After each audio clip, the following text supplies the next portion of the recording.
Morning stocks जहां पर होती है खबरें, खबरों के चलते देखने को मिलता है जहां पर एक्शन, क्या होना चाहिए वहां पर आपका रिएक्शन, ये बताएंगे आस्था जी। खबर बताएंगे हम और निर्णय लेंगे आपकी। खरीदे बेचे बने रहें, क्या स्टॉप लॉस होना चाहिए, क्या टारगेट होना चाहिए, यहाँ पर एवरेजिंग करनी चाहिए या नहीं।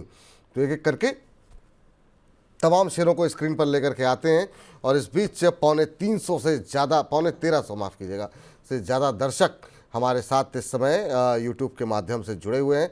इसके अलावा हमारे ऐप पर और फेसबुक पर भी लोग जुड़ रहे हैं। तो आप सभी से निवेदन है ज़्यादा से ज़्यादा इस कार्यक्रम को और ज़्यादा लोगों तक पहुंचाने में हमारी मदद करें।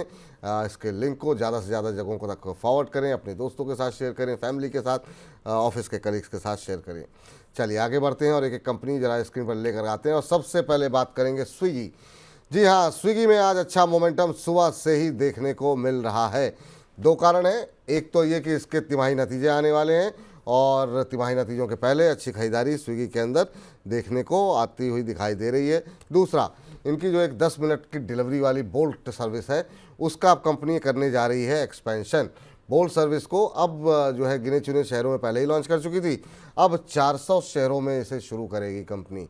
तो आपको बता दें कि रुड़की, वारंगल, पटना, नासिक, शिलोंग, इन तमाम जैसे इस तरह के 400 शहर उन्होंने आइडेंटिफाई किए हैं। टियर 2, टियर 3 शहरों में भी अब स्विगी की सेवाएं उपलब्ध होंगी कि 10 मिनट के अंदर आप फ़ोन करिए और आपके पास आपका ऑर्डर मिल जाएगा।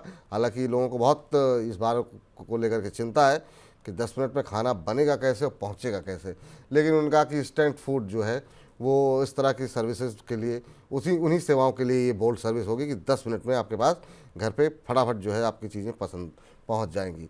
लेकिन इस एक्सपेंशन के चलते शेयर में काफ़ी अच्छी तेज़ी है, अभी 4.25% ऊपर 514 का लेवल, यहाँ पर 514 का लेवल देखने को मिल रहा है स्विगी के ऊपर। मैम, स्विगी में क्या करना चाहिए अभी? और 4.25% ऊपर है आज। पिछले 5 दिनों में 7-8% की रैली आ चुकी है। हाल की लिस्टिंग चार्ट्स ज़्यादा अवेलेबल होंगे नहीं और जब इसका आईपीओ आया था तब भी आपसे काफ़ी चर्चा हुई थी। अभी क्या करना चाहिए मैम? देखिए, स्विगी की बात करें तो मेरा टारगेट तो 500 515 का था, लेकिन अभी तो वो उससे भी बहुत आगे निकल गया है। तो अभी मुझे ऐसा लगता है कि चार्ट्स तो लिमिटेड रहते हैं और फंडामेंटली भी जितना हम इसमें ले सकते थे, हमारे टारगेट्स तो 515 तक के वहां तक हमने निकाले हैं। मुझे लगता है कि स्विगी को होल्ड करना चाहिए। देखिए विपुल जी, जब भी आईपीओ आया था मैंने एक ही बात पे जोर दिया था कि जो इनके एक्सपेंशन प्लान्स हैं अगर वो सही रूप से फलीभूत हो गए तो कंपनी को एक बहुत बढ़िया यहाँ पे जंप देखने को मिल सकता है फाइनेंशियल परफॉर्मेंस में। तो मुझे ऐसा लगता है कि इनके प्लान से ये बहुत यहाँ पे ध्यान से एग्जीक्यूट करते हैं और यही एक वजह है कि आज हम इतनी अच्छी टीवी देख रहे हैं। मैं अभी होल्ड करने की ही सलाह दूंगी इस काउंटर पे। और अब जो टारगेट मैं इस काउंटर पे देना चाहूंगी वो तकरीबन ये माना जा सकता है कि 580 का रहेगा। तो 580 के मैं अभी छोटे ही टारगेट्स दूंगी क्योंकि अब मैं रिजल्ट्स भी देखना चाहूंगी, बहुत बढ़ गया है आईपीओ की प्राइस से। तो 580 585 तक के मैं लक्ष्य दे रही हूँ और होल्ड करने की सलाह यहाँ पे देती हूँ स्विगी को। चलिए, तो ये राय फिलहाल के लिए स्विगी के शेयर पर निकल करके आती हुई। तो स्विगी से आगे बढ़ते हैं और ज़रा मैम, चूँकि स्विगी पे बात कर ही रहे हैं तो स्विगी जोमेटो में अगर चुनना हो तो आप कौन सा चुनेंगी? देखिए मैं तो दोनों ही मुझे अपनी अपनी जगह पे अच्छे ही लग रहे हैं, जी। लेकिन अगर करें कि किसी एक काउंटर को चुनना है तो डेफिनेटली अभी तो जोमेटो की तरफ ही जाएंगे क्योंकि वो ऑलरेडी परफॉर्मेंस दिखा चुके हैं, फाइनेंशियल में पॉजिटिविटी है। तो जोमेटो तो नो डाउट अच्छा ही लग रहा है। तो वहां पे मैं तो दोनों ही काउंटर्स में पॉजिटिव हूँ, लेकिन एक में चुनना हो तो जोमेटो को देखा जा सकता ठीक, दोनों पे ही पॉजिटिव हैं, लेकिन जोमेटो, अब एक ही को चुनना होगा तो फिर जोमेटो चुना जाएगा। स्विगी अच्छा लग रहा है लेकिन ख़राब नहीं है। तो ये राय फिलहाल के लिए स्विगी के ऊपर निकल करके और जोमेटो के ऊपर निकल करके आती हुई। चलिए अगली कंपनी जरा स्क्रीन पर लेकर के आइए और देखें वहाँ पर क्या खबर है और खबर के चलते क्या खबर निकल करके आ रही है, क्या एक्शन देखने को मिल रहा है। KPIT, जी हाँ, KPIT टेक, यहाँ पर जो है अच्छी तेज़ी है। JP मॉर्गन ने शेयर के ऊपर लक्ष्य बढ़ा दिया है। ओवरवॉट वेट रेटिंग जो है उसको रखा है बरकरार, लेकिन लक्ष्य को बढ़ा करके कर दिया है कितना, 1900। हाल ही में कंपनी ने 2800 करोड़ रुपए के QIP को मंजूरी दी है और JP मॉर्गन का कहना यह है कि जो कंपनी ने जो रकम जुटाई है 2800 करोड़ रुपए जो जुटाएगी, उसके ज़रिए कंपनी मर्जर एंड एक्विजिशन में इसका इस्तेमाल करेगी। और ये तमाम वो डेवलपमेंट रहे जिसके चलते आज KPIT के शेयर में एक सकारात्मक रुझान जो है वो आता हुआ दिखाई दे रहा है। अभी भी 7.25% से ऊपर 1433 ये लेवल देखने को मिल रहा है। 1433 का लेवल हालांकि अभी भी अपने 52 वीक हाई से काफ़ी दूरी है, लेकिन आज काफ़ी शानदार मोमेंटम बनता हुआ केपीआईटी के अंदर शेयर में देखने को मिल रहा है। Ma'am, KPIT tech JP Morgan की रिपोर्ट के बाद ये तेज़ी है, आपकी टिप्पणी क्या होगी केपीआईटी टेक्नोलॉजी को देख करके? देखिए, अच्छा लगता है काउंटर। होल्ड करने की सलाह रहेगी। इनिशियल टारगेट मैं इसे जो देना चाहूंगी वो तकरीबन 1470 से 1500 का रहेगा। सो 1500 के टारगेट्स के लिए होल्ड कर लीजिए इस काउंटर को। स्टॉप लॉस चाहें तो पोजीशन पे रख सकते हैं तकरीबन 1330 के आसपास। तो 1330 के स्टॉप लॉस के साथ होल्ड करने की सलाह। ठीक, चलिए, तो ये राय निकल करके आती हो यहाँ पर। और अब बात कर लेते हैं, अभी जो है फैशन जो चल रहा है वो चल रहा है पावर का। पावर पे हमने पहले भी बात कर ली है, इरडा हो, एनएचपीसी हो, एनटीपीसी हो। अब जरा लेकर के आते हैं अगली कंपनी टोरेंट पावर। ये भी पावर कंपनी में काफ़ी दम दिखाई दे रहा है और लगातार इस शेयर में काफ़ी सारी खबरें आती हुई दिखाई दे रही हैं।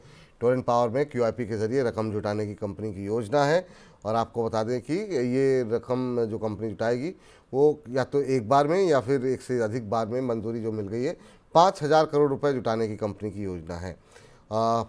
और आपको बता दें क्यूआईपी का फ्लोर प्राइस जो है जो तय किया गया है वो 1555.75 ₹1555.75 वो तय किया गया है फ्लोर प्राइस।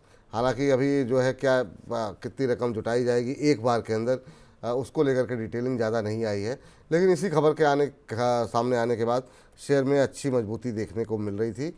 अभी भी 5% ऊपर है, 1666 का लेवल देखने को मिल रहा है। टोरेंट पावर में भी मैम अच्छा मोमेंटम बना हुआ है। पिछले 5 दिन में 8.8% की रैली यहाँ पर आ चुकी है। ये कैसा लग रहा है आपको चार्ट्स पे? पहले गिरावट और उसके बाद की ये रिकवरी कहाँ तक जाती हुई दिखाई दे रही है? देखिए, शॉर्ट टर्म चार्ट्स तो थोड़े पॉजिटिव होते हैं, लेकिन लॉन्ग टर्म या मीडियम टर्म की जो तेजी अगर इसको लानी है तो 1700 के अहम रेसिस्टेंस को पार करना जरूरी है। वो चीज जरूर मैं देखना चाहूंगी कि ये 1700 1710 के ऊपर पार हो पाता है कि नहीं। होल्ड करने की सलाह है। स्टॉप लॉस लेकिन यहाँ पे मुझे जो लगता है, वैसे तो थोड़ा बड़ा है, लेकिन स्टॉप लॉस यहाँ पे स्ट्रिक्ट 1500 का आ रहा है। तो 1500 के स्टॉप लॉस के साथ होल्ड करने की सलाह रहेगी इस काउंटर। जी, तो ये रहा टोरेंट पावर का शेयर। और अगली कंपनी लेकर के आइए आइनॉक्स स्क्रीन। आइनॉक्स स्क्रीन में के देखते हैं क्या कुछ खबर निकल के आ रही है। आपको बता दें कि कल भी यहाँ पे काफ़ी अच्छी तेज़ी थी, आज भी पॉजिटिव मोड में है। सब्सिडरी कंपनी आज शायद नेगेटिव में आ गया है, देखते हैं अभी। सब्सिडरी कंपनी अलिएंटो विंड में कंपनी अपना पूरा हिस्सा बेचने जा रही है। आपको बता दें नारी वीरानी विंड एनर्जी को ये हिस्सा जो है वो कंपनी जो है वो बेचने जा रही है। सब्सिडरी कंपनी है, महज एक नॉमिनल लागत में हिस्सा बेचा जा रहा है, ₹1 पर शेयर के हिसाब से। कुल 1 लाख शेयर बेचे जाएंगे और वो 1 लाख रुपए में ही बेचे जाएंगे। ये आइनॉक्स स्क्रीन को लेकर के अपडेट यहाँ पर आती हुई आपको बता दें कि ये इसलिए किया जा रहा है ताकि कंपनी के इस डिमर्जर से कंपनी को अपने बिजनेस पे और ज़्यादा फोकस करने में मदद मिलेगी। तो इसी के चलते आज हम देख रहे हैं कि आइनॉक्स ग्रीन के शेयर में मजबूती देखने को मिल रही, करीब 1.25% के आसपास की। मैम, 173 174 के आसपास आइनॉक्स ग्रीन का शेयर ट्रेड करता हुआ क्या करना चाहिए मैम? कल अच्छा मोमेंटम था, यही खबर थी। करीब पिछले 4-5 दिन में 20-22% 23% की रैली ऑलरेडी आ चुकी है। आप कैसे देख रहे हैं 173 173 के आसपास शेयर को? देखिए, क्योंकि इतनी बड़ी रैली आ चुकी है तो मैं अभी बहुत ज्यादा इसमें ये नहीं कहती कि तुरंत इसमें एंट्री करें, क्योंकि एक बड़ी रैली दिखा चुका है। और जब इतनी बड़ी रैली आती है तो थोड़ा सा स्टॉक ब्रीदर लेता है, थोड़ी सांस भी बढ़ता है। तो हो सकता है उस चक्कर में थोड़ा सा नीचे भी आए। तो अभी लिया है तो सिर्फ होल्ड करना है, नई खरीदारी नहीं करनी है। होल्ड भी करेंगे तो 145 का स्टॉप लॉस लगाएंगे। और टारगेट जो मुझे लगता है कि अब इसमें रखा जा सकता है, इनिशियली 200 तक का रहेगा। उसके बाद 210 के लेवल्स भी रखे जाए। जी, चलिए अब जरा बात कर लेते हैं आईटी क्षेत्र से जुड़ी दिग्गज कंपनी विप्रो की। विप्रो पे क्या खबर है, जरा स्क्रीन पर लेकर के आइए। विप्रो पे खबर ये है कि 1:1 बोनस इशू की रिकॉर्ड डेट आज ही है। और आपको बता दें कि 1971 से कंपनी ने करीब 13 बार जो है वो बोनस शेयर जारी किए हैं। 2019 में 1:3 के रेशियो में कंपनी ने की तरफ से बोनस दिया गया था।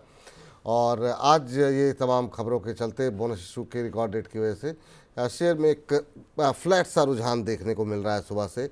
अभी जो है अगर हम देखें तो करीब आधे फीसद नीचे 290 291 के आसपास, 290 91 के आसपास खरीद सकते हैं क्या विप्रो मैम? रुक जाइए, थोड़ा सा और नीचे आने दीजिए। मुझे लगता है कि खरीदने के बढ़िया मौके 280 285 के जोन रहेंगे। तो अभी ना खरीदे, 280 285 में खरीदारी करने की सलाह है। जी। चलिए इस बीच अगली एक और पीएसयू लेकर के आते हैं, वो है MOIL। MOIL पे क्या कुछ खबरें हैं जरा स्क्रीन पर लेकर के आइए। MOIL नवंबर में रिकॉर्ड 1.63 लाख टन का मैग्नीज अयस्क का हुआ है उत्पादन, और मासिक मैग्नीज अयस्क उत्पादन रिकॉर्ड स्तर पर पहुंचने से शेयर में हम देख रहे हैं कि मोमेंटम बनता हुआ दिखाई दे रहा है। मंगलवार को यानी कि आज शेयर के अंदर हम देख रहे हैं करीब 18% के आसपास की मजबूती आती हुई दिखाई दे रही थी। जब हमने खबर बनाई थी मंगलवार को, माफ़ कीजिएगा, 5% के आसपास की तेज़ी जो है वो देखने को मिल रही है शेयर के अंदर। मैम क्या सलाह रहेगी आपकी? 336 का भाव देखने को मिल रहा है, 5.5% ऊपर शेयर। पिछले 5 दिन में 11.11% के आसपास की रैली आ चुकी है। MOIL एक और PSU कंपनी, आपकी टिप्पणी क्या होगी मैम?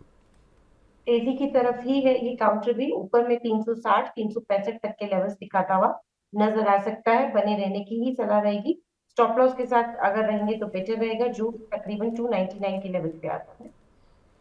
जी। चलिए इस बीच तो एक सवाल लेते हैं हुडको को लेकर के। सदानंद कुमार जी हैं, कह रहे हैं प्रणाम सर, मेरा भी सवाल ले लीजिए। बिल्कुल आपका सवाल ले लिया गया सर। हुडको के 350 शेयर इनके पास हैं, 235 के भाव पर इन्होंने लिए हुए हैं। अच्छा, तो हुडको के अभी के ज़रा हम भाव देखें तो वो चल रहे हैं मैम करीब करीब 235 के आसपास, इसी के आसपास इनकी है खरीदारी यहाँ पर। क्या करना चाहिए मैम? होल्ड करें या फिर निकल जाएं? अभी हुडको रिकवरी के मोड में है। आज 1-1.25% के आसपास का दबाव जरूर देखने को मिल रहा है, लेकिन पिछले 4-5 दिन में काफ़ी सारी खबरें रहीं, उसके चलते मोमेंटम में था। 10-11% की रैली आ चुकी है, आपकी टिप्पणी क्या होगी? देखो, जिस तरह से इतनी बड़ी रैली आ गई है, तो थोड़ा सा ये, मैंने जैसे बोला, जब स्टॉक रुकता है तो सांस भरने के लिए रुकता है। तो वो ही कारण लगता है कि थोड़ा नीचे आ सकता है। कहाँ तक आएगा? 225 226। लेकिन मेरे को नहीं लगता कि उसमें कोई बहुत ज्यादा डरने की बात है। होल्ड ही करना चाहिए। और तैयारी एक हो जाती है कि हाँ, वहां तक आने की कोशिश कर सकता है, इसीलिए एक लेवल्स दे रही हूँ। लेकिन जिन्होंने लिया है वो बिना किसी डर के होल्ड करें, स्टॉप लॉस के साथ, जो कि 210 के स्तर पे आ रहा है। और टारगेट अभी एक बार 240 का स्तर पार करना जरूरी है। वो अगर लेवल्स क्रॉस हो गए तो फिर 260 270 के लेवल भी हमें ये काउंटर दिखाता हुआ नजर आएगा। जी। चलिए तो इसी के साथ करते हैं हम इस सेगमेंट को समाप्त।